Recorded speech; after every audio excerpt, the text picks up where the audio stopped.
So I'd say just leave it there on that screen, and let's see if we can, before we switch it back over to.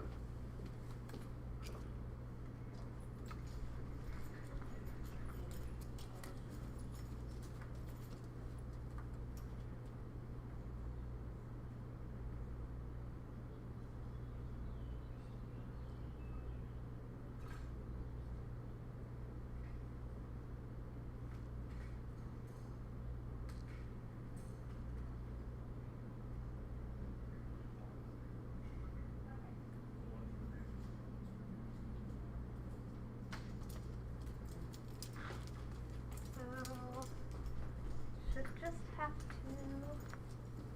minimize it. Should he be able to hear me right now? Yes. AJ, can you hear us? It'll take it a second to pull that up. All right, so now it's in presentation view, so I wonder if that messed with it at all. Okay, you can stay in here and keep talking.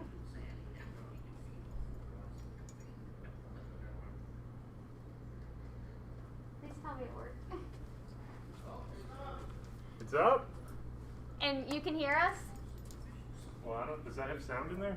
Are we gonna have to like broadcast it and turn it on the TV to check? No, so the sound.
So, Erica, your development would be like about 20 seconds from now.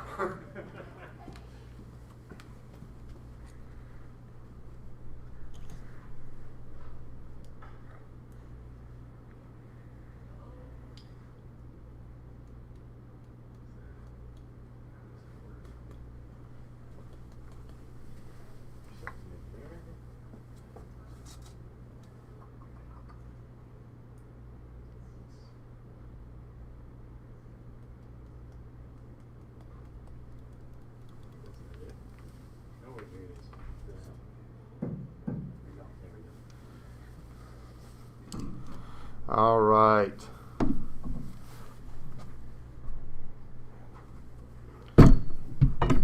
Test, test. Test, test. Mic in here works good. So testing for you, Erica. Making sure you can hear and no feedback.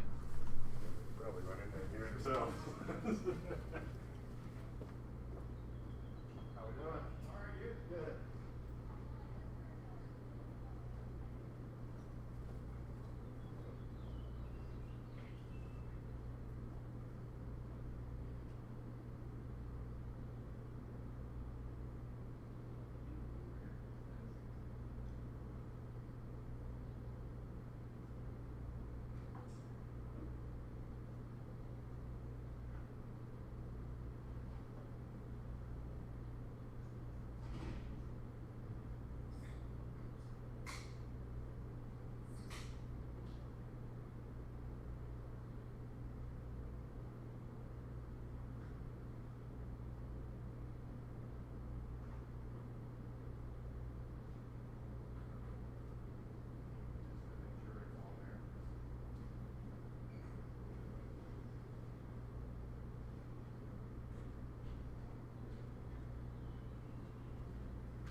I must have bumped the clicker. So let's see. Here, hold on. Let me try something.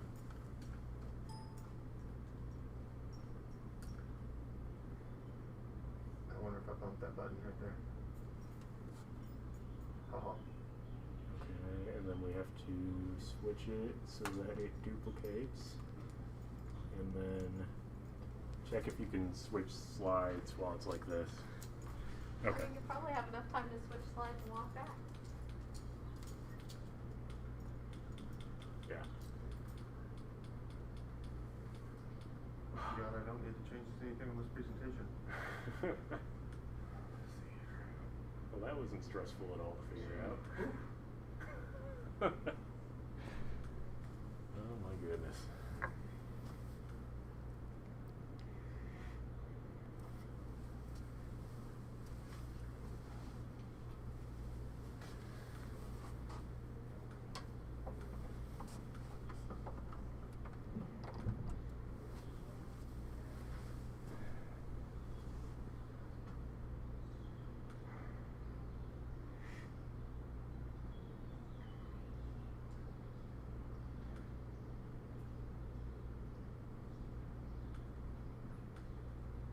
Did it look good on the Bistro TV? Okay. It switched through. Okay. Perfect. So Perfect. I'm glad that it worked. Me too. Thank you, Erica, for Well, I coming was- up with the solution. I was because afraid- Oh, talk about like this is like incorporating 17 workarounds into one. Like this is like it's like, oh, we got to do this. Oh, but then it causes these 3 problems, so we got to 3 other solutions for those 3 problems, and each of those present its own other challenge. Well, I think in some areas we already have like band-aids for other problems. Yeah. But I knew if you would have tried to do this and use that camera back there, that somebody would probably not be very happy. So now, don't touch it. So we have until 2. It's 2. So what I would like to do, if we could all meet back down here, 1:45, just to double check, quadruple check everything. Yep. And we'll make sure we'll be good to go. Does that work? Yeah. sounds Do you good. guys need me for the whole presentation, or? I'm hoping once we get going, we should be Yeah, if you good. show me how to switch it back after everything ends, I think I should be fine. I just need Okay. The only thing is, and I'll make sure you know, Jordan, what do you want to do for what's on channel 91 right now? Because right now it's listening to what we're talking about and this. Is there any programming for Channel 91 right now? And no, I can pop in a movie or something. Well, honestly, what I would just say is unplug the mic and just let them see the screen and just leave it there.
receiver goes $1 miles an hour.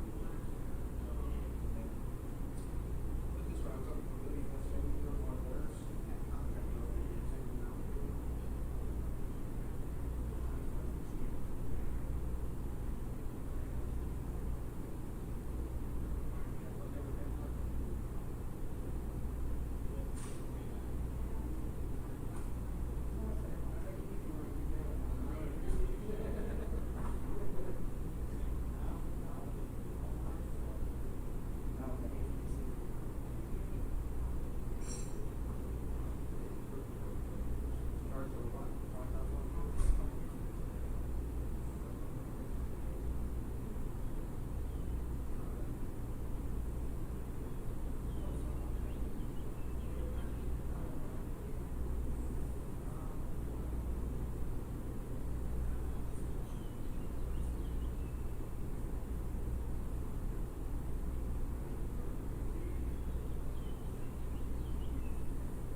see the corn toss, I thought it was the wellness center.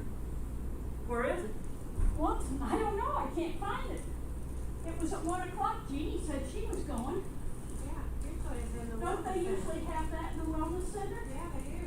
Well, I was here a little after 1:30 and it wasn't there. Hello. Maybe they didn't have How are you enough today? people. I'm pretty good, how are you? Doing good. You feeling good? Yeah, right Yeah? now, right Yeah? now, one day at a time. Hey, that's all it is, isn't it? Maybe they didn't have enough people show up. Could be. Maybe. You are number 7 on my list. I had 38 things to get done, and I'm now getting down. You're 7th on the list, so you will get that letter. So what number are you at now? 3 or 4? No, I think I cleared it off and started again with 1 this afternoon. So you're 7th. That's all right. No, I Don't- tell you. Don't worry about it. No, I just like to get those things, get it off my desk. Yeah, I know. She's got something Hi, in the strangers. computer. Pardon me? She's got something in the computer Yeah, yeah.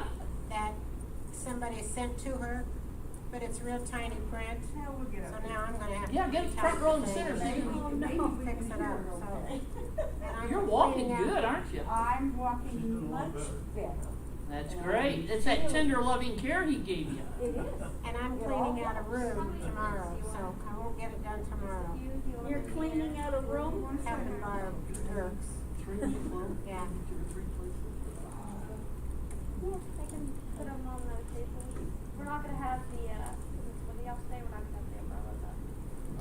I wonder how many steps I take to your step. You're not gonna have the umbrellas at all back here? Just not today, because it's so windy. Oh, it's so windy. Yep, I put in a request for them to be in, next week.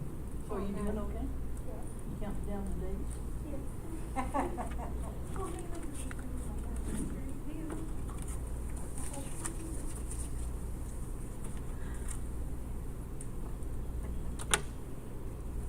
Yeah, we got our bikes out today. I thought maybe you'd want to start riding it. Judy, can we plug this back in? No, let's wait until we get a little closer. We had them in the garage out there for storage for the winter, and we just parked them out here for right now. Once they put that back wall up for the carports out here, then we'll park them right in front of our car, and we just bought covers, rain covers for them, and then we got locks to put on them so nobody walks away with them. They cost more than $500. I don't want to lose it. That's right.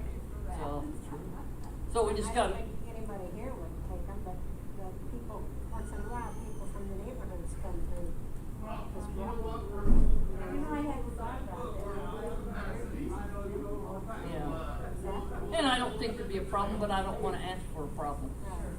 So we just thought it'd be simpler just to put them right up between our car and the wall out there, and that'll be good enough. So, but they're just temporarily out here, so undercover until we can get them out there in the parking lot. I don't know, do you know when they're supposed to put that on the, They're working on the east side now. So, Jordan says before the summer's over, we'll have ours up. They're just going around. Whether they're coming this way or going that way, I don't know. But it'll be done. Do you use a carport? we have garage.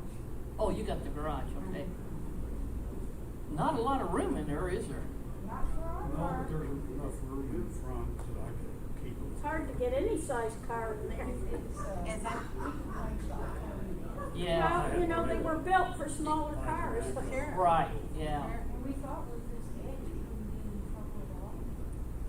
I wanna sit next to the person who's warmest. Longer wheels. What? Warmest, I'm warm. Well, are you getting settled in? You You happy don't you're want here? what? I wanna sit next to a person who's warmer than me. Oh. Well, I'm probably warmer than you. You are. Hello. Got my mask up. Good, you? Get some air. He's rearranging your. Well, that was a major shock for you guys after you had that upstairs. When I checked with my heart doctor, I said, Yeah, years and years ago. Yeah. Oh, you never stopped. Oh, I don't even know if realize she's that. even shown We it. just took some car back. About the last 2-3 weeks. What is your name, I'm sorry? Sandy. Sandy. Sandy Sotsing, Sotsing, S-O-T-Z-I-N-G. Yes. That's right. And Sue, yeah. You're in the cottages? Yeah. Okay. One of the new ones? Yeah. How you like You it? gotta keep it the family, don't you? Yeah, every little bit helps, doesn't it? Yeah. Oh, they're horrible this year. It's just been horrible. That's good. I Yeah, did Matt 32 and a half even, years, first and I thing never he should have came told the day I back, walked out. Matt even took his When I wheel found out out. into the, that's the wheel or whatever. Well, you're working, you know, you're on, welcomed me you're back. on call 24/7. I'm so glad to It see doesn't you make any back. difference if it's I Mother's thought Day, that was Easter, or nice. what it is. If they found a house they want, and their kids are in town, they want them to see it, that doesn't make any difference if you're having dinner. I'm so But I can't spoiled on complain, that. because the business was I good have to to me. have somebody It's fix just it that for you're me. there all Too the lazy time. to fix it all. I used to go visit my parents, What they is it? retired, my dad used What to is tell me it? it wasn't good, so they retired a little early and they were in Fort Myers. What And is I it? can't tell you how many times I came I home go early back to that home open house on Sunday. Yeah, we do. Don't wanna miss it today. That was just part of the business. Top tier teachers go down there for Johnson. Yeah, that's exactly right. I should know more about her. I've been going to Greenwood for probably 50 years. I knew her, but it's a pretty big place. Right, it is. No, you don't. You sure don't. Well, I've been my going, face is like this. I've been going since, I was like 70, 68 or 70. She called. David Strange, when he came here in 1986. Oh, is that? Sandy Meadows. She's old. Oh, nice. And I said to her, what am I gonna do when I go drive? I said, I'll come there. I said, what will it cost? $5 more. Well, here's the tip. I don't remember what kind of work you did. I mean, you told me, but I So you've forget. been here a while. Mine Yeah, territory. a year and a half. Oh, that's right, yeah, that's right. Somebody else's Oh, gal. thanks. How you doing?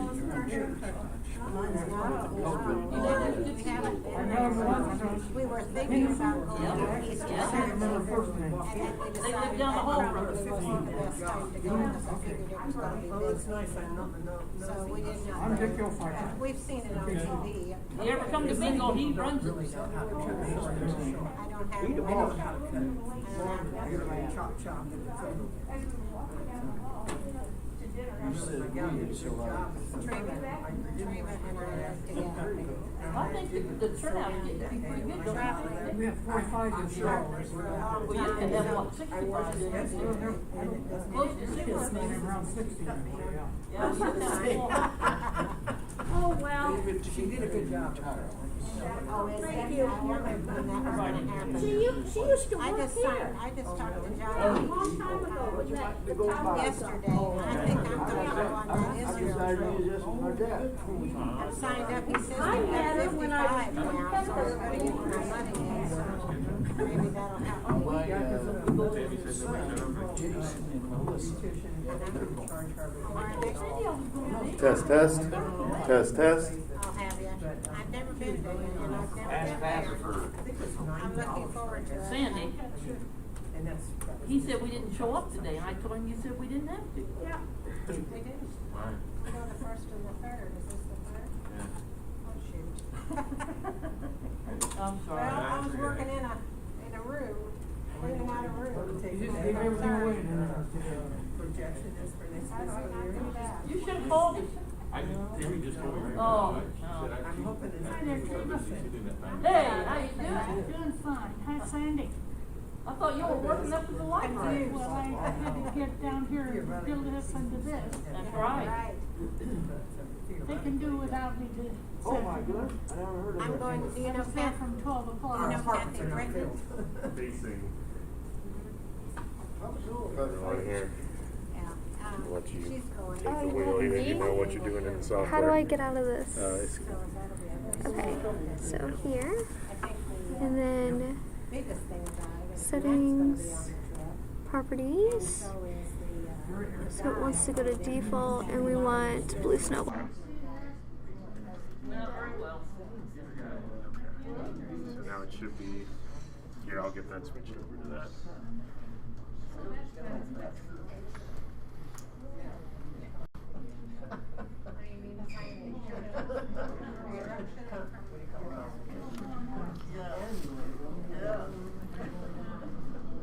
Test, test, test, test. Loud and clear.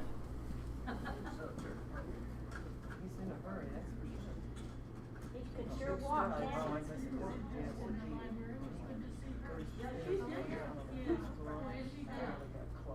It's fun to try and follow him.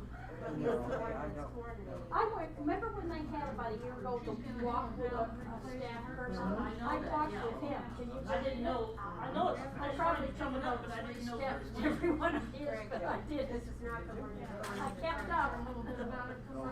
Yeah, I think he walks fast to get away from it. No, Yeah. he's just, that's just the way he walks. But he's worried that if he walks fast, he would leave us in his wake. No. Yes, I think so too. Me too, I don't know. Go home if anything written on it. I won't be able to figure out my agenda. Great news, everybody. We have technology figured out, knock on wood, so we'll start in about 4 minutes. Another microphone for questions.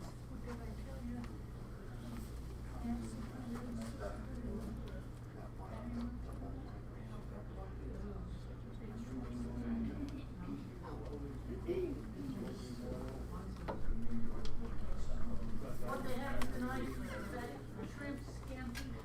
All right. That was good. I had it at lunch. It was on noodles, not rice. I heard it was good. Yeah. You traveled a lot, huh? And the soup was good too, pasta fagioli. Oh, really? I don't usually have soup, but when I saw that,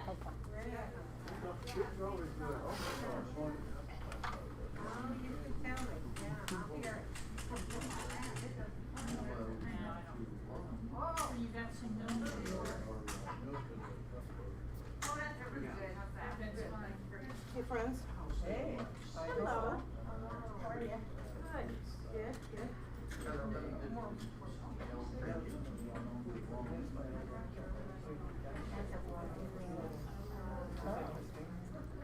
What other trip? Oh, dialogue. Everything was Alfredo guys. We went to, Yeah, they wanted to start it Monday, but I'm having surgery Monday, so they had to make it another month. Well, I'm not sorry about that. I've been doing just fine without it.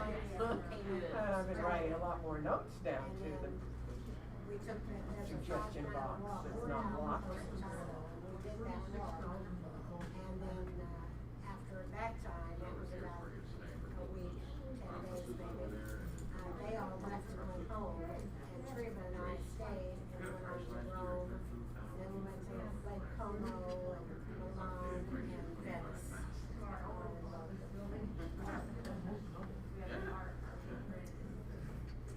Beautiful country.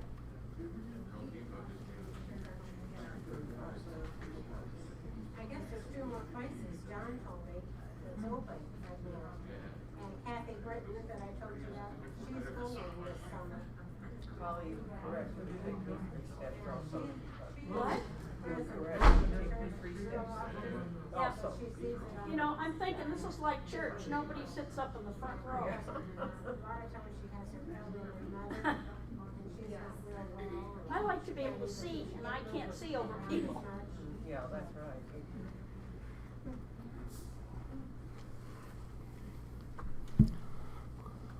Boy, it gets quiet real quick.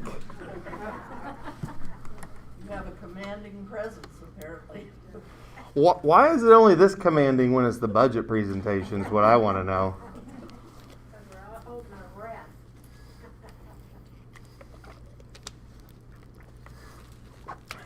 If it's any consolation, I am too. It's not too late to place your bets, folks. Oh, is there a bet going? I want some action on this one. Well, I was trying to drum up some, but it didn't. I had no taste. What's the line anyway? What's the over/under? I'm hoping it's under 4. Under 4? Oh, I was hoping you'd say like 7.5. Give me an easy target to beat. Okay. Well, we are right at 2 o'clock, so we're going to go ahead and get started. So for the people at home viewing this, they're going to be on about a 30-second delay. So just wanted to clarify that. What you're seeing here, folks in their homes are seeing the exact same thing with the voiceover as well. So everyone's getting the same information. We had just a few questions submitted beforehand. So I'll address those questions. And then additionally, any questions that are asked here today, I'll address here in person. But then also Diane's taking notes. And we'll incorporate those questions into the PowerPoint presentation that we'll have printed off the slides for your review later on as well. And we'll have those available sometime next week. And then any additional questions that come in after the fact, I'm happy to address at the resident council meeting here in about 2 weeks. Okay?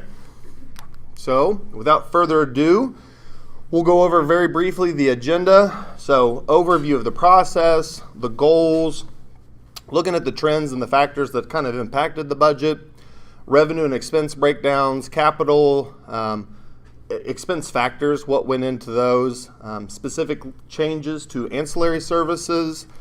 We'll look then at historical comparison and CPI and how that impacts the budget and the increase, and then budget overview, and then everyone's favorite piece, announcement of the fee increase.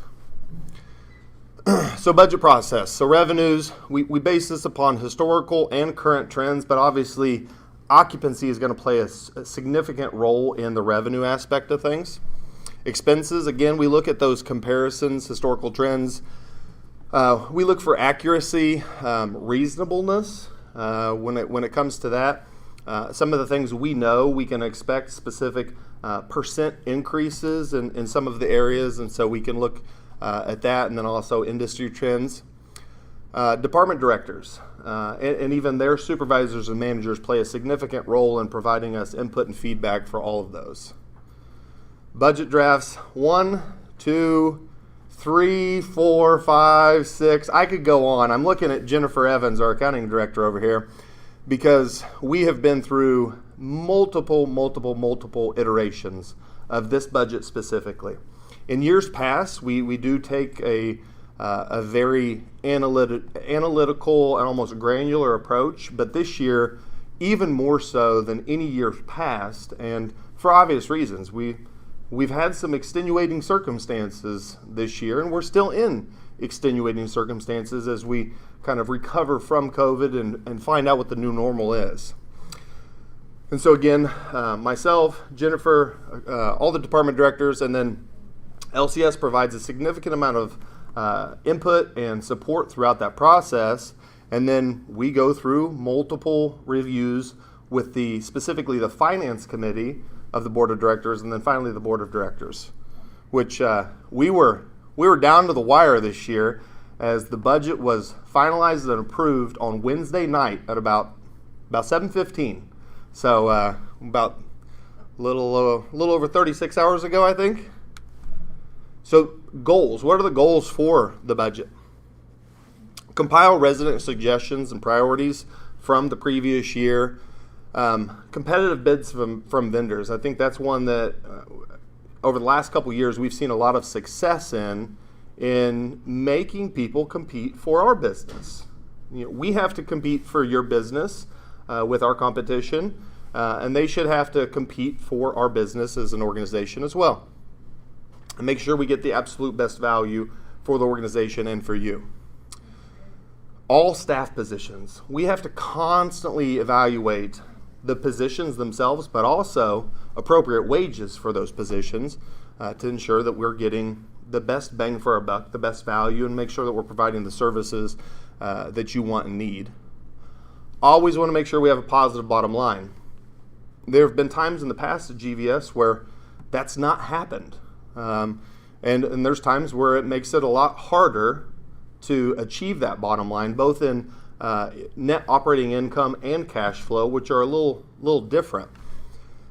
Assurance of meeting financial ratios for bond and financing covenants. At this point, we're down to one true covenant because two covenants. Our days cash on hand and our debt service coverage ratio.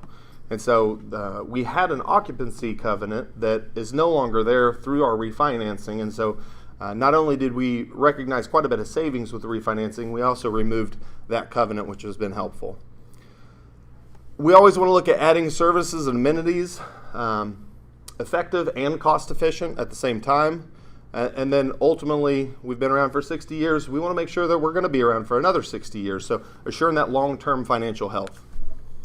Board of directors, they want to look at a little higher level, key financial ratios, indicators of financial strength now and 5 years from now, 10 years, 20, 60 years from now. And then ensuring those ratios are met to establish standards for those meeting those covenants that we talked about. So economic trends. Let's look at some of the trends here recently. Increased competition for attracting best employees. In the service industry for the last decade, that's always been a challenge. And it's been an increasing challenge over the last couple years. But the last couple years have paled in comparison to what that challenge has looked like and felt like for us in the past 15 months. And quite frankly, has not eased up even a little bit. This is, for me and a lot of the folks that I speak with, this is the most challenging time in their entire professional career to recruit and retain good staff. And I think we all can agree here that that's our number one asset as a community, providing to you. Yes, the facilities, yes, the continuum of care, all of those things, but it's the employees that provide that care and provide the services that are the number one asset. And so that's a trend that has been increasingly difficult over the last decade and has intensified to a magnitude of 10 over the last year. And then supply chain issues. You hear about it on the news in all different industries. I think one that everyone's heard a ton about lately is construction. You know, the cost of a 2x4 is 4 times as much today as it was a year and a half ago, which is kind of absurd to think about, but it's true. And that's just one example of many. Same goes for food, raw food, providing meals here. PPE, gloves, simple things that you wouldn't really think about, that we take for granted, but become harder and harder to get just because of supply chain demands. So obviously, COVID-19 has been the significant force that has impacted the budget over the last year and going into this coming fiscal year.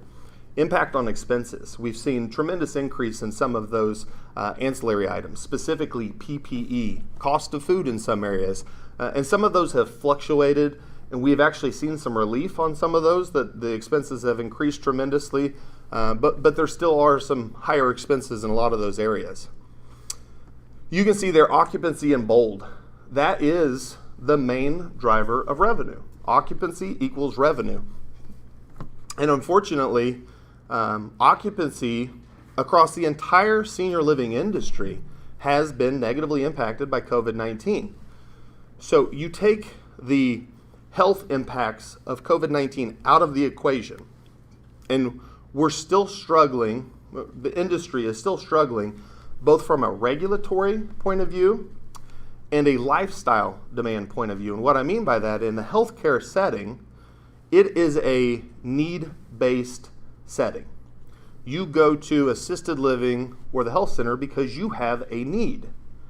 And that still exists today. However, with COVID-19 and the infection control precautions that have been put in place, we are now forced to adhere to new regulations that limit our ability to have the census, the occupancy that we've historically been accustomed to, because whenever a new admission comes into the health center, this is just one example, they have to quarantine for 14 days. Well, if they're quarantining for 14 days, that's another bed in their room that cannot be occupied at the same time. So that room is now realizing half of the revenue that it would have otherwise. And it feels unfair for GVS because we have the highest quality of anyone in the state of Indiana, yet we're being penalized. We know we can take care of people, but we feel like we're being penalized from that occupancy requirement. And then from independent living side of things, independent living is a lifestyle market. People choose to move into a community like this because of the dining, because of the social atmosphere, because of the community and connectivity. They want to move into a community like this because it's a lifestyle. Well, unfortunately, COVID-19 diminished that lifestyle temporarily, which diminished the market demand. And obviously, as attrition remains and new occupancy growth diminishes, then overall occupancy diminishes. And so that's been a challenge from that point of view. And then extreme pressures on wages due to federal government unemployment benefits. This has been one that is a real struggle across all service industries because, unfortunately, people are being incentivized to not work. And so what we're seeing is either people who have left the workforce are not rejoining the workforce, or people who are now eligible to join the workforce are choosing to not join the workforce. And so that's been a real challenge as well. So expense budget. So just looking at just a few assumptions. And this is where we talk about industry trends and talking with our vendors and talking with department directors and getting that input. These are some assumptions that we can make. Utilities, 3.5% across the board on average. Raw food, 3.8% on average. Medical ancillary. So this is ancillary services, but also ancillary supplies, and it ranges tremendously. And this is one of the larger increases that I've seen in my career from year to year on a medical ancillary point of view. And then average staff wage increase 2.5%. It shows 2.5% because we consider turnover into that. Typical increases are 2.5%, 3.5%, depending on the performance of that individual, but 2.5% overall as we consider turnover and new employees. So budget for this coming fiscal year. As a reminder, fiscal year is July 1 to June 30. So July 1 of 2021 to June 30 of 2022, this is what we are budgeting to bring in as revenues. And it's broken down by setting. So when we look at independent living, cottages and arms, and this includes apartments, original cottages, and new cottages, as well as the cottages that we plan to have built and occupied within that time frame. So looking at just over 7.2 million in that setting. Manor, so assisted living, just over 1.5 million. And then you can see there where the bulk of our revenue is Pavilion, the health center, at 13.3 million. Others, this is meals, this is clinic, this is GVS cares, this is all of those other ancillaries at just over 400,000, equating to 22.5 million in total revenue for the year from all areas of revenue. Now, expenses. When we look at expenses, I like to break it down a couple ways for you to see. So we look at category, but then we'll also look at by department and look at what that breakdown is. When you look there at number one, employee costs, this is wages, benefits, taxes. This is always going to be the number one expense in any service industry. Obviously, when we hold to such high regard the staff that we want to recruit and retain to provide services to you, that number is going to be even higher. And so you see there 63%, almost 2/3 of the expense budget goes to the staff that take care of you. Food, and that's just the raw food component, over just over 1.5 million. Utilities at almost 800,000. You see the medical ancillary there. It's a pretty good chunk of money, 1.8 million. That's in ancillary services, medical services, as well as those medical supplies. LCS management fee, just over 5.33%. That includes the management fee as well as salaries for LCS employees. And so, and then insurance, that's another one that has been impacted tremendously. when you look at insurance there at 1.54%, you don't think in the big scheme of things that's a lot. But could you imagine what COVID-19 has done to insurance companies? Insurance companies make money when they don't pay you, right? When their premiums that they bring in are greater than the payouts. And so they've taken a very, very, very cautious approach to insurance plans and coverages across the board, whether that's medical coverage, health insurance in general, but also liability coverage. Premiums have gone up. Actual deductibles have gone up for the same type of plan. And so when we look at that 1.54%, it doesn't seem like a lot, but that increased by $100,000 from last year, apples to apples plans across the board. And so that's just one that is a direct COVID-19 impact that it's unfortunate we have zero control over, but it's an important aspect of our business operations. Maintenance and repairs, I have a feeling as we continue to grow older as a facility, that number will continue to increase for the simple fact that 60 years old and 53 acres of campus, that's a lot of maintenance and repairs. But we stay dedicated to making sure that we're putting that investment in. The last thing we want is to be a 60-year-old facility that looks and feels like a 60-year-old facility. Marketing, and that is all things marketing to bring in new residents. So it's digital marketing, it's the events, it's the mailers that go out to individuals. And you see the subtotal and then everything else, which everything else could be another 50 categories that are, 0.5% or less. And so for sake of your time, I didn't list all of those, but you can see the breakdown there. Now when we look at department, so actually, anyone want to take a guess which department has the highest expense? Food. What else I hear? So which department though? So food's a good guess. Administration. What are you looking at over there, Keith? Pavilion. So where do we have the most employees, right? We know that the majority of our expenses are employees. Food's a good guess because that's our second largest department.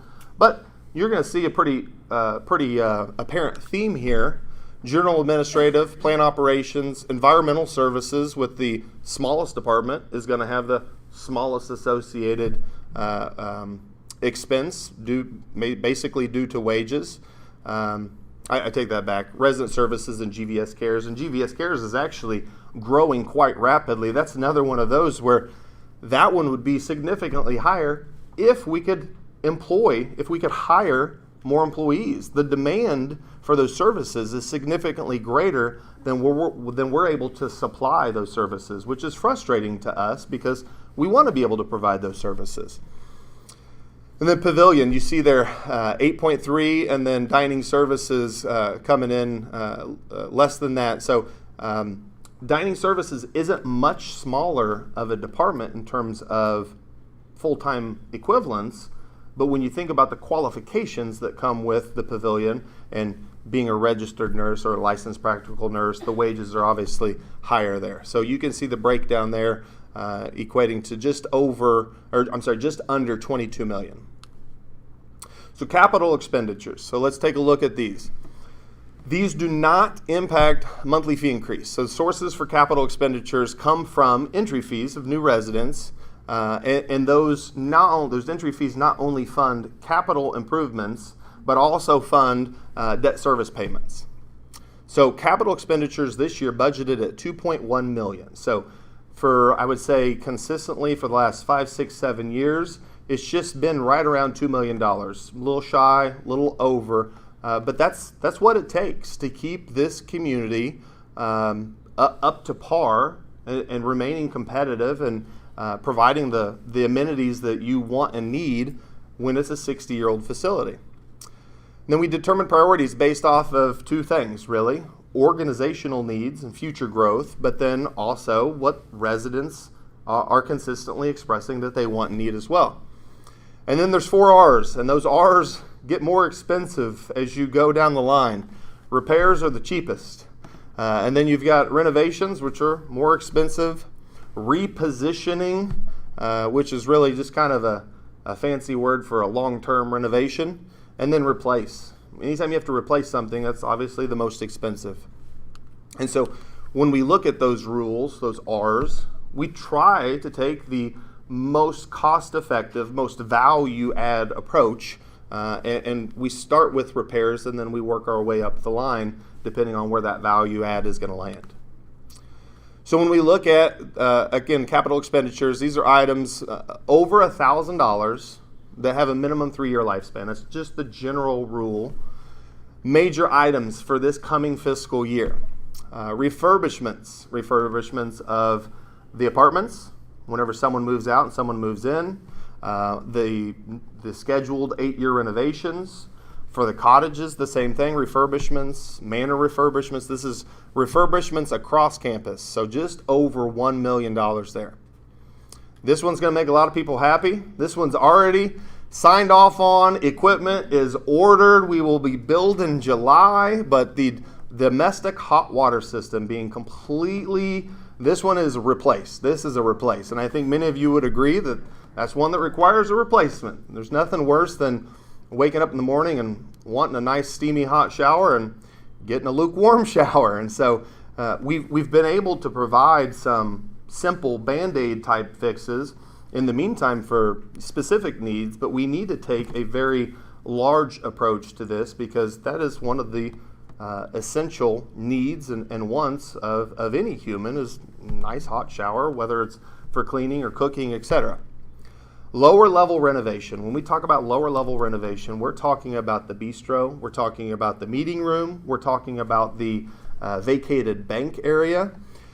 And we encompass all of that into lower level because we still have to decide exactly what that scope is going to look like. And the reason is because we also need to consider what is GVS's priorities going to be in 2 years from now, 3 years from now, 5 years from now, and what amenities are we planning to replace or renew or create new in that long-term time frame. The last thing you want to do is, one of the board members made a great analogy. He's in construction, and this was the conversation Wednesday night, and he said that he had a client that just replaced their roof 2 years ago, and they said, you know what, we're ready to add a second floor to our house. And it's one of those things where you have to keep in mind the immediate needs as well as that long-term perspective. And so we want to make sure that we keep that balance, but we need to make sure that we allocate enough resources to bring the lower level and all of the amenities that it encompasses back up to par with what the demands are. Another one that I think a lot of people will be pleased with, second floor arms carpet replacement. This is the second floor. And I do know that this one, and there were quite a few items that were in the budget for this past fiscal year that didn't occur, and a lot of it was due to COVID-19 and the impacts that it had, not just financially, but also operationally, and what we could actually get done due to restrictions and outside people coming in. But that one is going to happen. And then another one, this is phase 2, is the exterior entrance upgrades. So we've been incorporating technology, and yes, any technology, there's always transitions, but we work those bugs out, and items are working well now. But this also includes the aesthetic approach to those entrances. If you come in the east side of the arms, you'll see that the outdoor carpet has been reinstalled in 2 of those entrances, but we also want to look at carpet, walls, ceilings, decor, furniture. That is one of the first impressions that a prospect is going to have when they come into the community. And we need to make sure that every impression, from coming onto campus and seeing the landscaping, the first person that they see at the welcome center or the reception desk, or the door that they enter, whether it's the side door or the main entry, that every impression is a positive one. And so we know that that's one that will pay indirect dividends in the long run.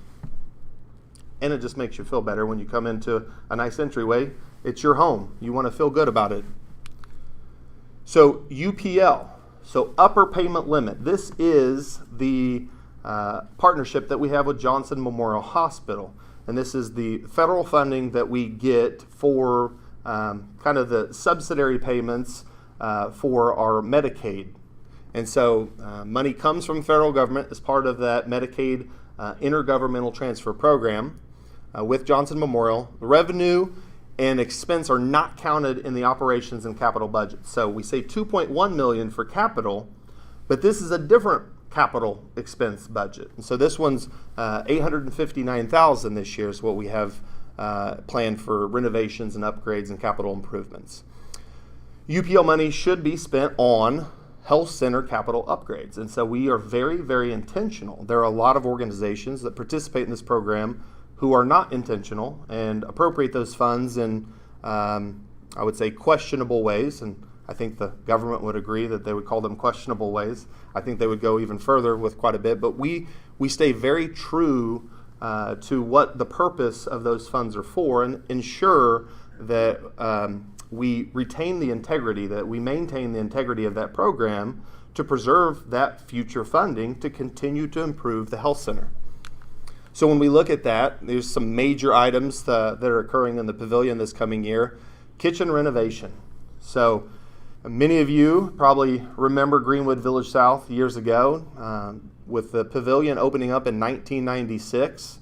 And there's been multiple iterations of the pavilion as well in that timeline, and it's continued to grow. Well, the kitchen was part of the original building, and we've added and added and added capacity to the pavilion without adding capacity to the kitchen. And so this is a complete redesign and renovation of the kitchen over there to provide hot meals and service for over 120 residents on a regular basis.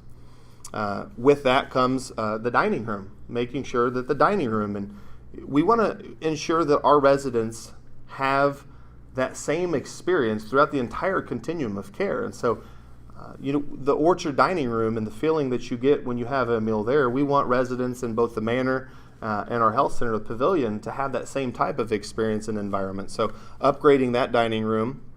Pavilion courtyard upgrades. Again, when you look at that continuum of care and bringing the experience to residents that they deserve, that outdoor space is something that a lot of times is taken for granted.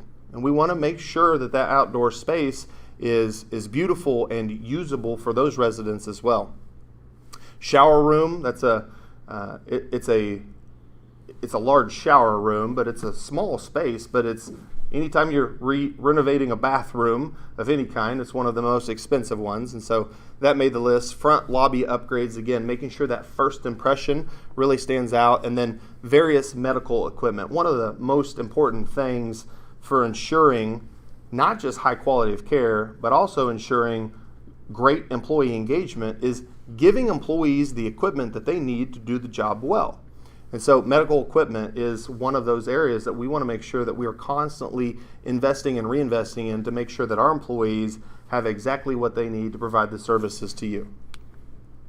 All right, so expense reduction. So in addition to all these other concepts, we want to make sure that we're staying true to bringing you the most value possible. And so every year, these are some of the things that we look at when considering how can we reduce expenses. There are a lot of things that are out of our control that increase expenses. Well, what is in our control? What can we maintain? And so look at reallocation of staff and modified job descriptions for efficiency. I tell you what, I don't think there's a single job on campus that hasn't been modified tremendously in the last year. I think everyone has become jack of all trades, and we are very appreciative of that.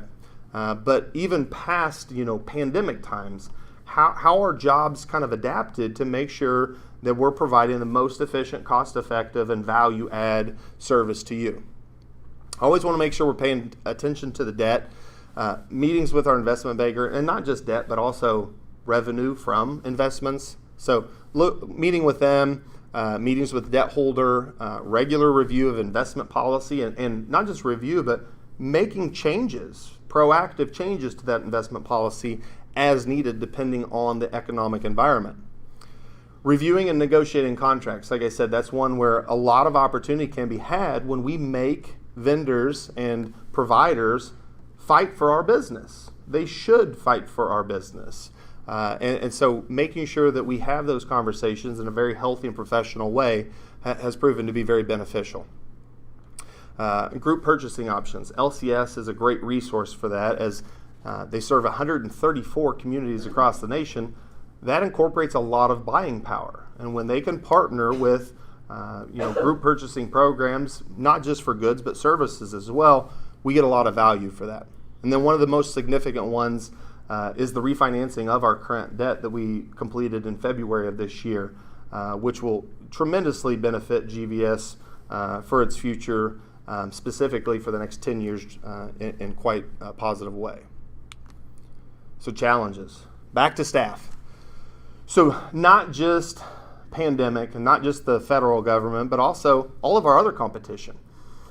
What's interesting is, we're fighting the federal government with the unemployment, but so is everybody else.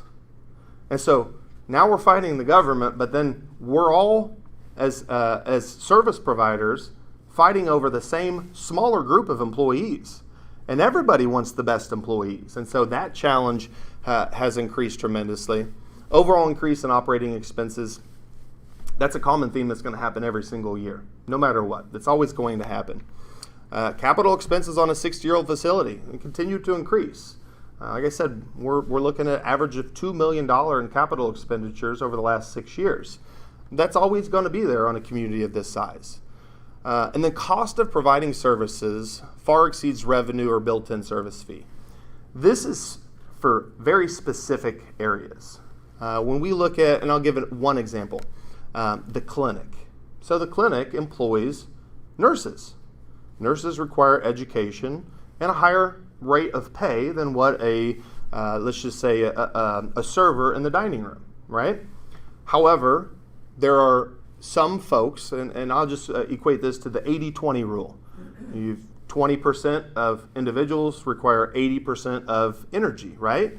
And so the same concept applies here. And in some cases, we've identified where we provide services that GVS loses money on. And when I say GVS, it's 80% of residents who are not getting the value for that.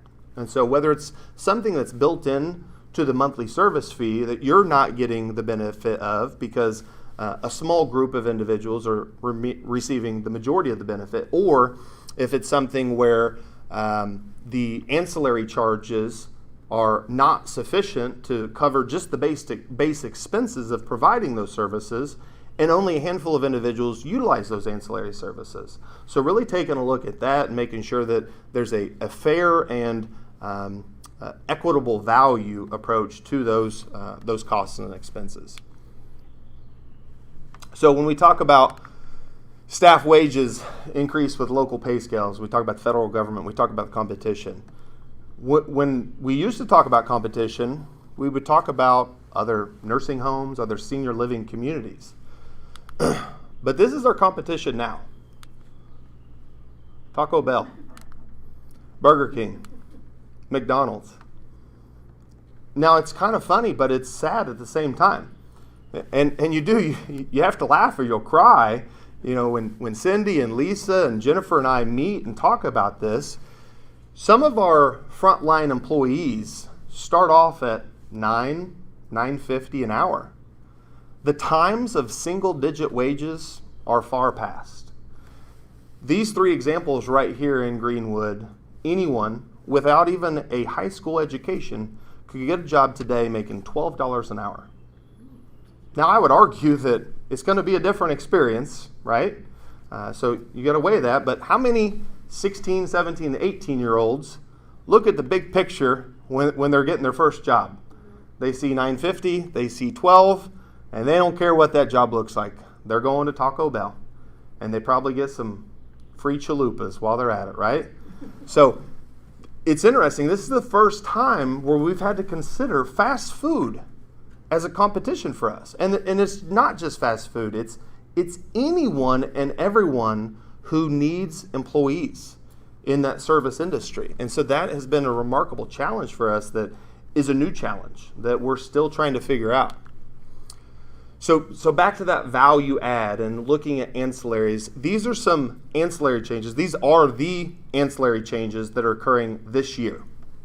So transportation is changing completely. So how it has been, it was $6 for transportation, regular transportation. So let's just say you need a ride, you call the front desk, you schedule with Vicki, and your appointment's at 3, be here at 2:30.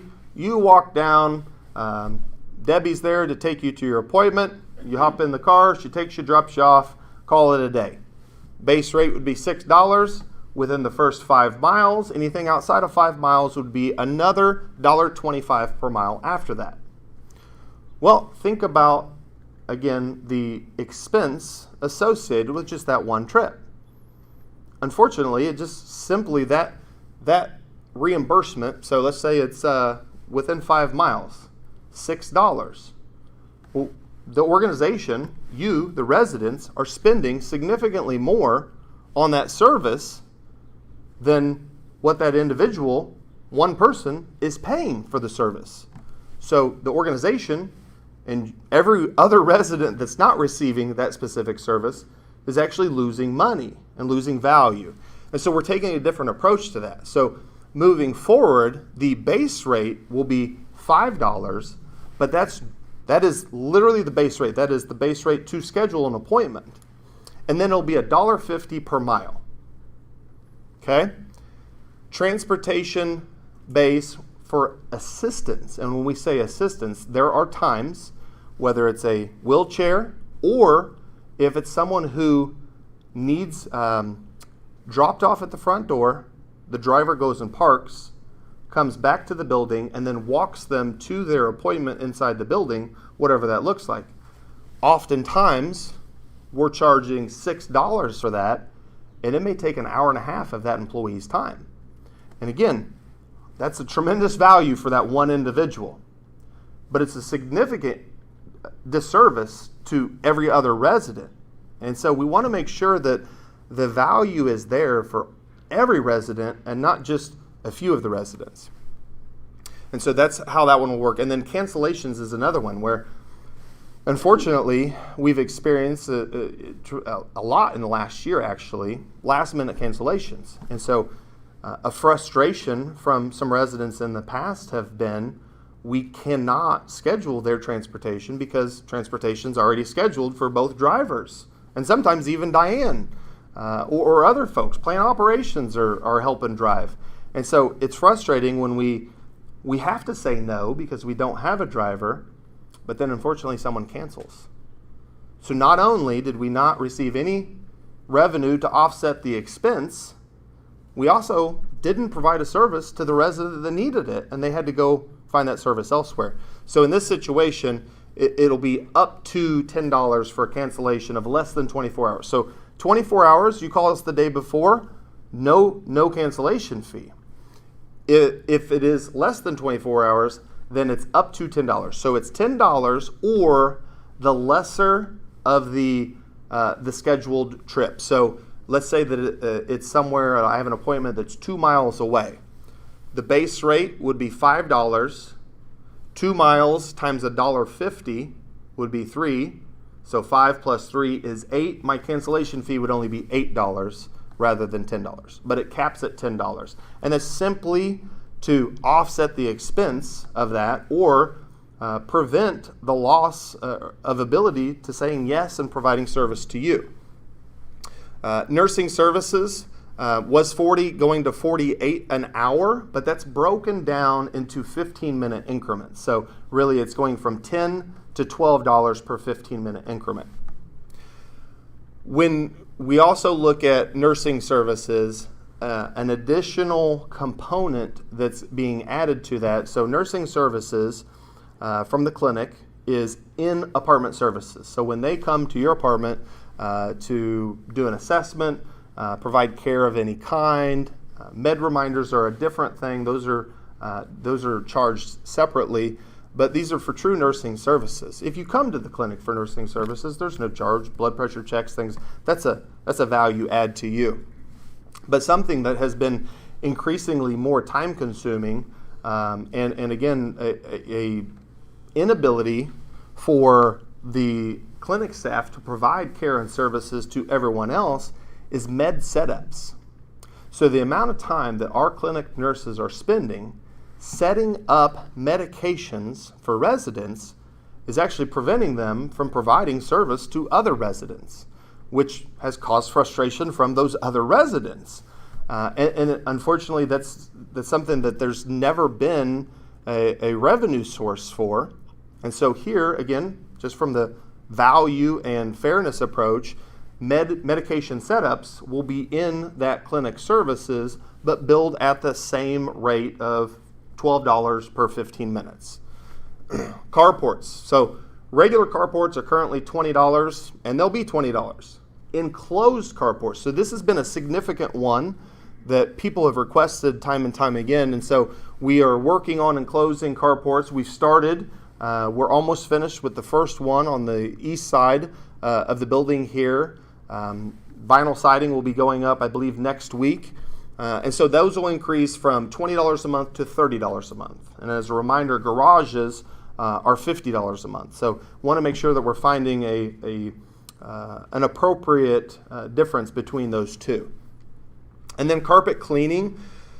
That's a service that we don't currently offer, but a lot of residents oftentimes want carpet cleaning, professional level carpet cleaning, in which they contract for services outside of GVS. And quite frankly, we have the staff to do it. All we really need is the equipment to do it. And so JD and his team have worked on capital investments for professional grade carpet cleaning equipment. And so that's another ancillary service that's going to be available to all residents. And many of you probably know that it's available now and has been for about 6 months as he created a bit of a flyer and sent that out. And so that will be on the new ancillary list as well. CPI and benchmarking. So I want to be clear. A lot of people always ask about CPI, Consumer Price Index, and we look at it each year, but it does not play a direct role in the fee increases. But everyone always asks about it. People want to know the relationship between CPI and the increases, also the relationship between CPI and Social Security increases, which I'm sure all of you know are never equitable, right? But we do want to look at this. And so from March of 2020 to March of 2021, you can see some of the areas that are pertinent to GVS.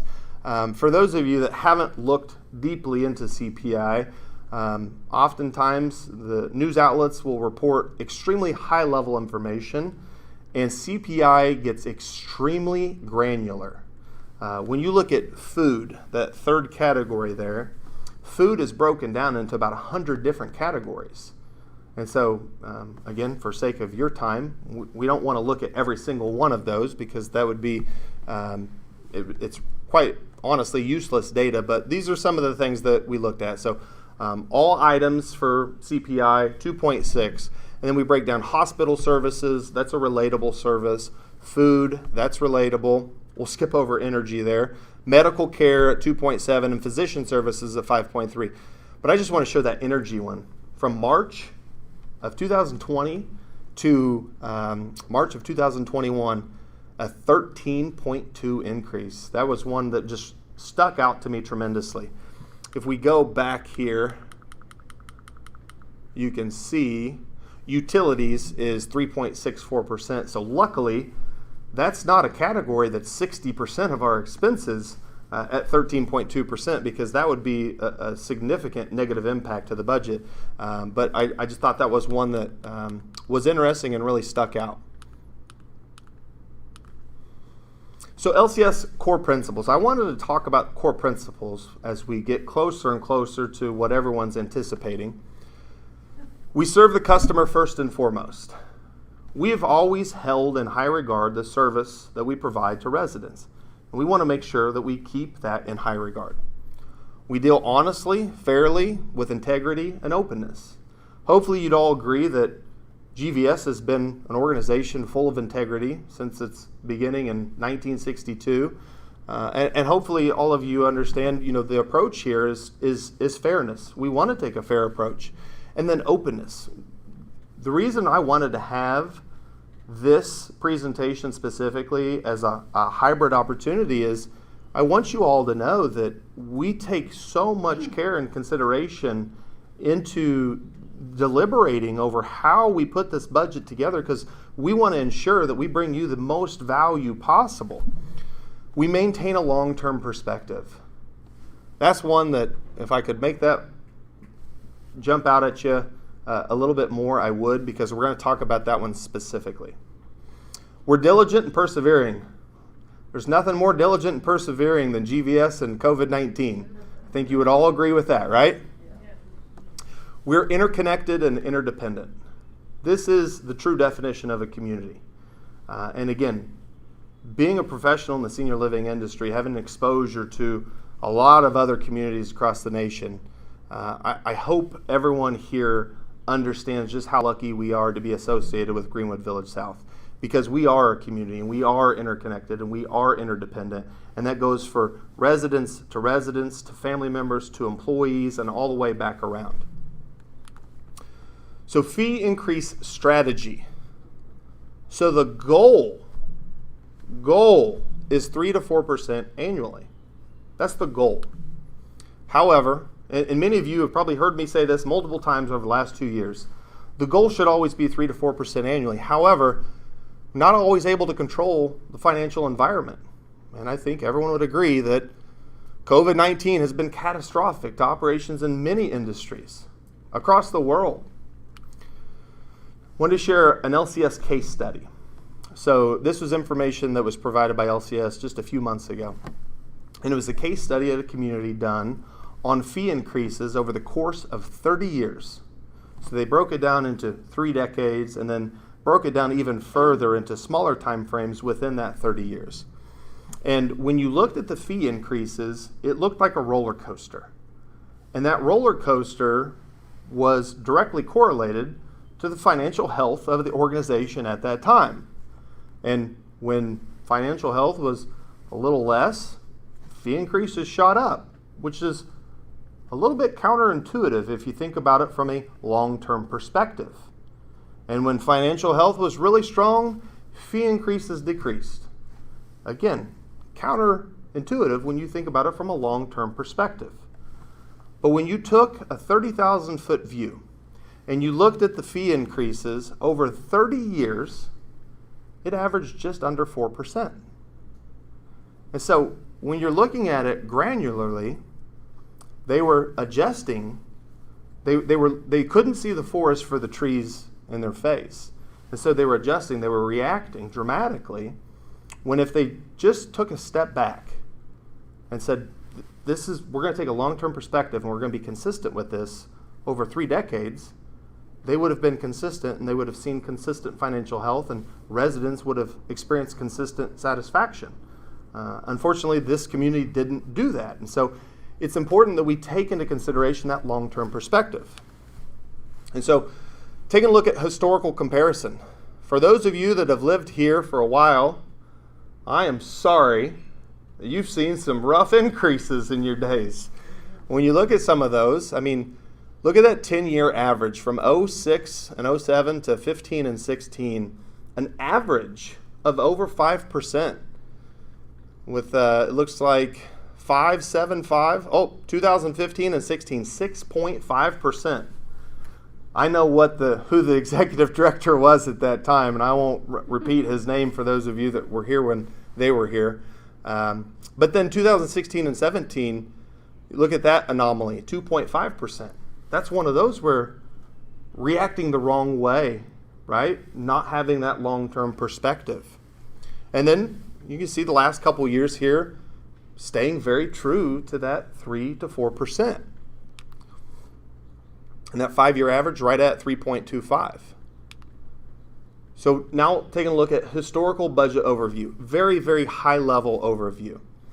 Going in kind of ascending order of timeline here, back in 2017, budgeted revenue at $20.5 million with a budgeted NOI of about $1.25 million. And you can see the numbers there, but I really want you to look at that budgeted NOI. NOI, I apologize. What is NOI? NOI is net operating income. And really, net operating income is gross revenues minus gross expenses. It's a very simple calculation. So it's revenues minus expenses. In the for-profit world, people would equate that pretty directly to profit. In the not-for-profit world, we don't look at profit. We look at net operating income. So 1.25, 1.5, 1.6, just over 2, 1.6. Those are strong, healthy net operating incomes. When you look at the NOI compared to gross revenue, you want to be in that 6, 7, 8, 9% range. That is a healthy approach to operations in the long run. And so here we have to really decide what's most important to us. How do we find the balance between taking a long-term perspective of fee increases and resident satisfaction, taking a long-term perspective on NOI and operational and financial health of the organization? And sometimes those don't align directly, but that's the burden that we have, not you.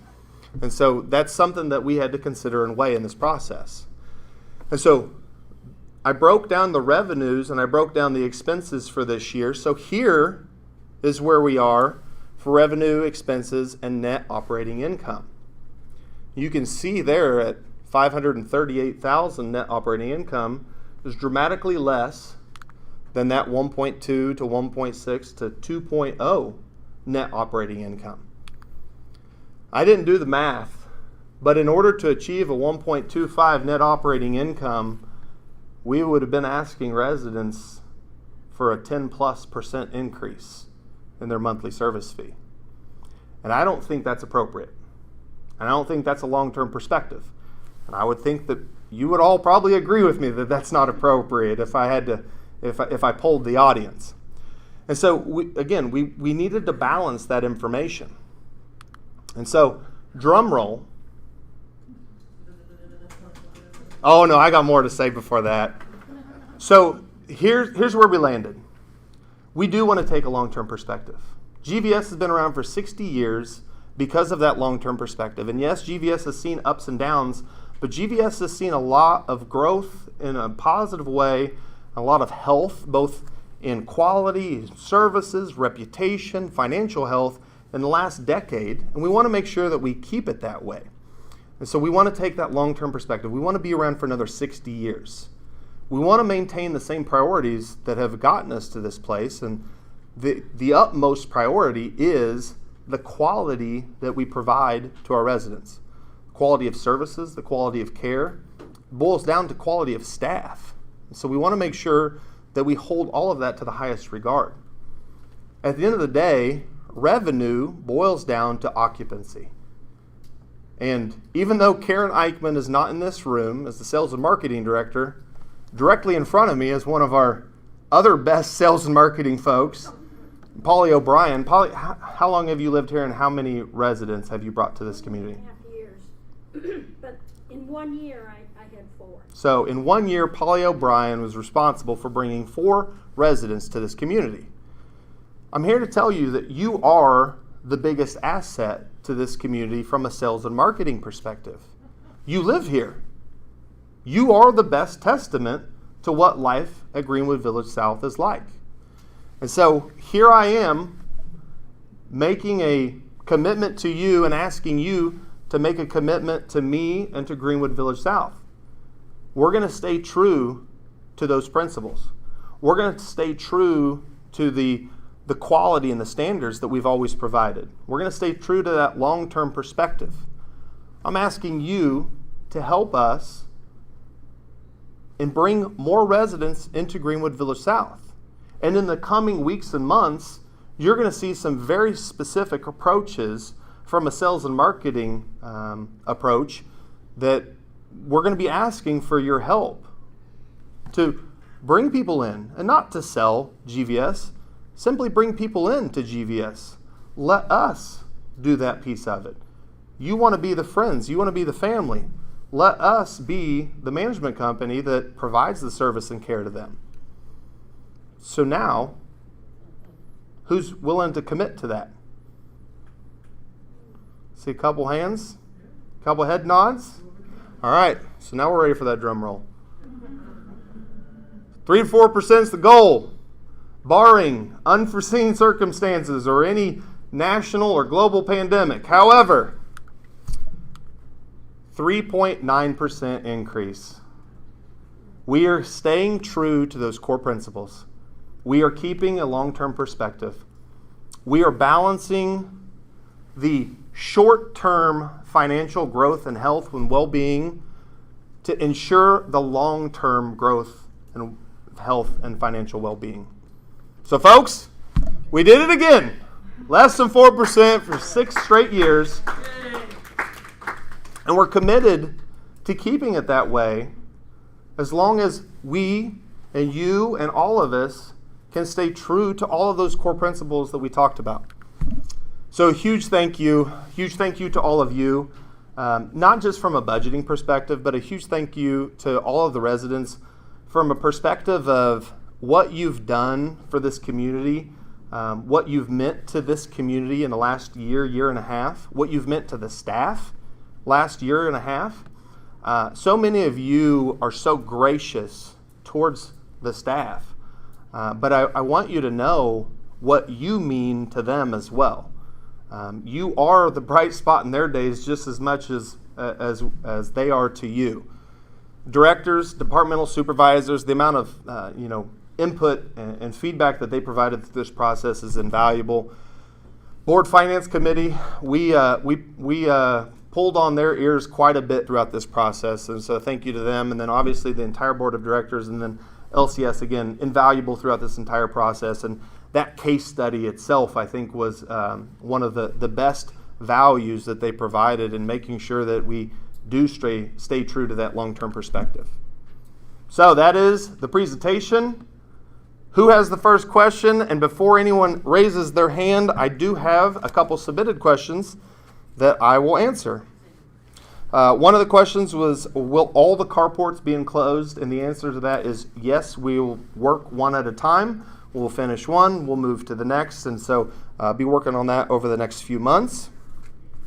One of the questions was about really technology in meeting room and Channel 91. That will be incorporated in that lower level renovation piece. So that will be addressed. And then another question is, we talked about operational expense increases in different industries, and one of those industries is construction. And the specific question is, with the significant increases in cost of construction, how has that impacted the new cottages? Luckily, Jennifer and I spent a lot of time negotiating that contract before COVID-19 hit, and so GVS is, thank goodness, in more ways than I would ever be able to express in this meeting. We are protected, and we're in a very good spot compared to a lot of other folks. So those significant increases are not being absorbed by Greenwood Village South. So now, who has the first question? Mr. Keith Brown. Yes, before I ask that first question, I want to tell you how much I appreciate your presentation and your effort to be fully straightforward and complete in your effort to explain everything that's going on behind the scenes to arrive at a new budget for an institution such as this. You've done a marvelous job. Second comment I would have is I would have bet at least $100 that it would be 4% or above. And that just blew me away when you put 3.5 up there. I have a question about the water system. Correction, Keith. 3.9, not 3.5. Just for everyone at home listening. I'm sorry. Yeah, 3.9. I thought that would get away with that. He was trying to slide that one under, wasn't he? No, that's just up here. It doesn't work as well as it used to. I have a question about hot water. You said something about the hot water system was going to be overhauled or overdone. What does that mean? Does that include all the lines, hot water lines from the boiler to the end, or what? So the challenge with the hot water system that we face now is the demand of hot water, the capacity to create new hot water. It's no different than any hot water heater in a residential setting. You have a initial capacity, and then you have a replacement capacity of hot water, and we're limited not just from a capacity, but also the distance and time that hot water has to travel from the source to where it is. And so with this replacement, it's essentially upgrading tremendously the ability to create that hot water at its source. And so unfortunately, we're at a point where the demand is far greater than the capacity to create new hot water by the minute, by the second, and we are going to far exceed the current demand. And we've gone through studies, we've used engineering firms to measure the hot water demand as it is, and we've built in calculations for future growth as well. Okay, it doesn't include, you're not talking anything at all about replacing lines? The water lines, no, it does not include replacing the water lines. The hot water delivery is not dependent on the lines themselves. That is another issue that we're addressing periodically through the renovation process. Because my concern is with the cold water line. Consumer Price Index, one of the recent things you mentioned up there, 2.6% of all the items. That's lower than any of the other individual items that you showed up there. That's not an average. So like I said, the CPI 2.6 is all items. There are literally hundreds and hundreds of items incorporated in the Consumer Price Index. Some of those are actually negative. They've decreased. Oh, okay. And so 2.6 is the overall average, but you also have to remember it's a weighted average because some of those consumer goods are going to be utilized. Maybe the cost is $17 billion annually, where others are $1 billion annually. So there's a weight associated with those as well. Okay, I think that's it. Okay. My time's up. Next question.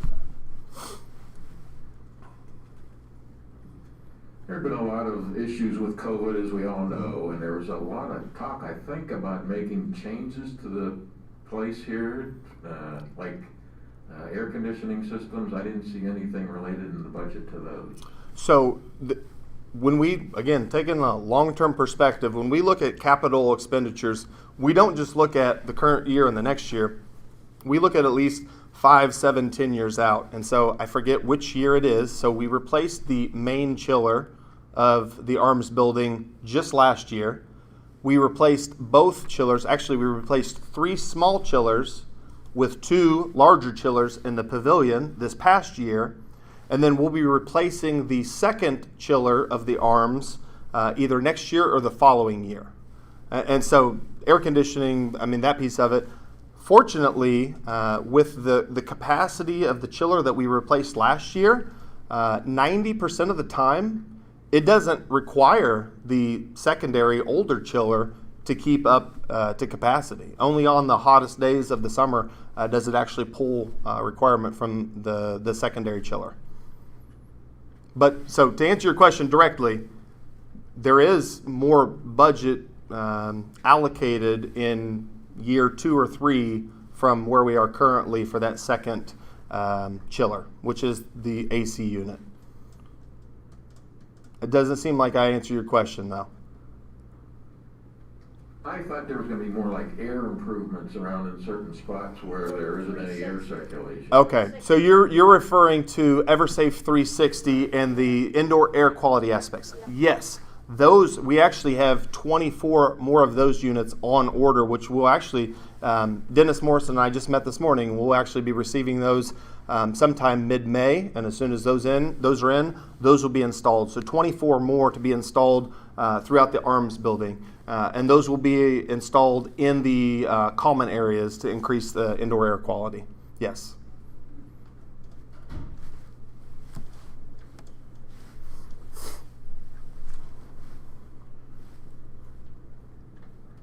Each year we get the data that you presented, they put out a separate sheet that shows the breakdown of the extra costs that some of us would pay. And I assume you're gonna do that, for instance, you had the hourly cost up there for, cleaning people. But it would include plan ops if you had a special project that was personal, or some of the others. So when you break it down and prepare that sheet and distribute it to us, could you put a little asterisk on various areas such as the cost for transport that residents would use, and spell out specifically what the 24-hour notice of cancellation means in text, maybe on a separate page with asterisk 1 or whatever, so that people could be reminded. And same thing when you were talking about the rate for the clinic nurse, make your asterisk say bill by 15-minute increments, and for IS and so forth, for those of us who are challenged figuring it out. But I'd appreciate that, and you'd have to do it on a separate page because you've got a long page already from past years. I'd appreciate that. Yeah, so everyone will receive the ancillary list with all of the new ancillary charges, along with the letter with this year's increase that will show your current monthly fee and your new monthly fee with this 3.9% increase. And actually, correct me if I'm wrong, Jennifer, but they're probably in your mailbox right now, as Tammy was really sneaky and stuffed them in there while we were down here chatting. So those will be in there. And we did provide some explanation on that ancillary, but there might be opportunity to provide even more. And that's something that we can work on and get additional clarification out before the start of the fiscal year on July 1. Absolutely. What's your time frame for the new clubhouse? I've heard a lot of the old cottages talk about it, and the new ones too. So a question with the clubhouse that is part of the development of the new cottages. So we're actually working with Davis Homes. Davis Homes is trying to provide us the best value with what we're wanting in terms of the structure and the amenities within the structure, but correlated to the current construction costs. And so we're trying to weigh right now the timeline with the hopes that construction costs will get back to a relatively appropriate level. And so right now we're in the process of reviewing general plans and looking at those plans compared to current construction costs and figuring out when that value makes the most sense for us. So it's an ongoing conversation, but no specific timeline has been identified yet. I just wanted to understand on these carports. I thought I saw on that sheet that you had on the screen that one type was still 20 and one went up to 30. Yet I thought I heard you say all carports were going to have the new backing, so that didn't make sense to me. Yeah, so the question on the carports is some are currently 20 and some will be 30 starting July 1st. So those that are enclosed, meaning that exterior wall is enclosed by July 1st, the cost of those will increase to $30 per month. If they're not enclosed yet, they'll remain $20 per month until they are enclosed. So they'll only be $30 a month once they're enclosed, or July 1st. Okay, and the other question relative to that, if you have a carport that's up against the brick building, will it still be enclosed? Well, Touche, Polly O'Brien. We haven't thought about that one. Yeah. Maybe it'll be $22.50. No, It doesn't change. It should stay at 20. It likely will stay at 20, considering that there's no cost to improve it. Yeah. Thank you. Which has just created a significant demand for those parking spots, I think. You can have it when I die. They've already started on that.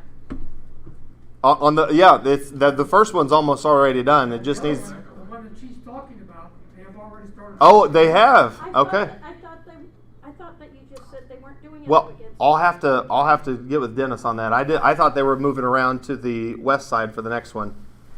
I'll check with Dennis. We were working on it When it's- yesterday. It wasn't when is it gonna be done.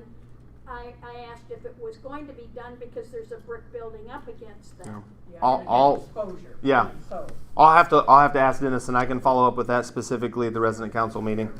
yeah, it helps technology still get. Yeah, right. Well, this is Cecil Hill. Had a question for you, but I think with the concern about the garages, I may have forgotten it. But anyway, I did hear the mention of the clubhouse. I'd just like to get a little review on location, where it's gonna be, and how our activities might relate to that. So the location of the clubhouse will be directly adjacent to the model cottage, the new model cottage. So really where the original cottages meet the new cottage development, it'll be between there. So it's I guess it's going to be the north side of the model cottage to the east of the expansion. Near the real On estate. on the east side of Iris. Correct, on the east side of Iris. And the original design of the cottage expansion had it located at the most southeastern corner of campus, which I frankly didn't like because it really excluded a lot of opportunity for others to partake in that. And so we wanted to make it as centrally located within the new development as possible. And so that's why it'll go there, because it will be intended for all residents' use and not just cottages or any specific group.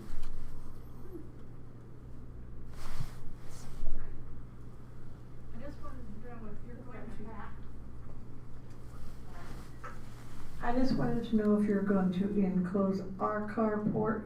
We face the south. So I believe the plan is to enclose all carports. All carports, okay. But again, I've got that on my list. I will clarify very specifically at the resident council meeting here in a couple weeks. Thank you.